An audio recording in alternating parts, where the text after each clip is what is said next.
House of X, Powers of 10, Chapter 7. The X-Men are in space, and Jean Grey is using Monet to extend her telepathic reach. 3 of the X-Men on the ground are using the Stepford Cuckoos to connect their abilities. Trinary is using her technopathic powers to connect to telescopes to gather visual data of the X-Men at the space station. Beast is analyzing the data, and Storm is using her powers to move water into the image of the X-Men that are in space so the whole ground team can see what's going on, and things are not going well.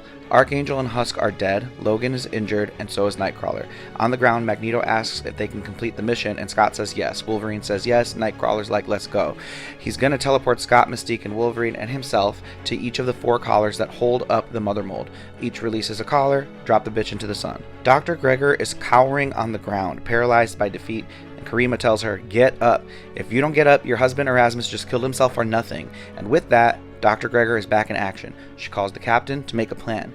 They need troops at each collar and a troop to board the X-Men's Shi'ar ship, and that's when she's like, what was that? 2 of the collars have been disengaged. Beast tells Jean that there are sentinels on their way and that they'll be there soon. And Monet notices that their ship is being boarded, so she tells Jean to leave on an escape pod while Monet handles it on her own. Jean's like, I need you to reach the professor, and Monet's like, I don't know what to tell you, try harder.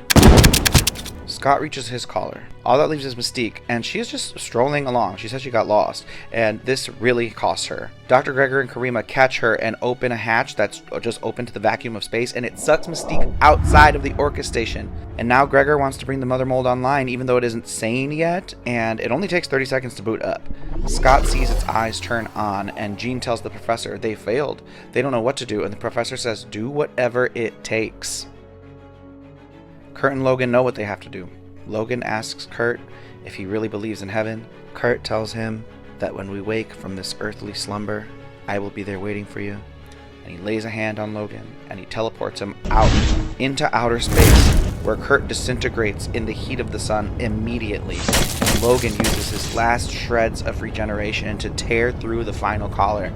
Scott watches and is proud of his team. He runs back to meet up with Jean, who's drifting in the escape pod, but he's caught by Karima and killed by Dr. Gregor.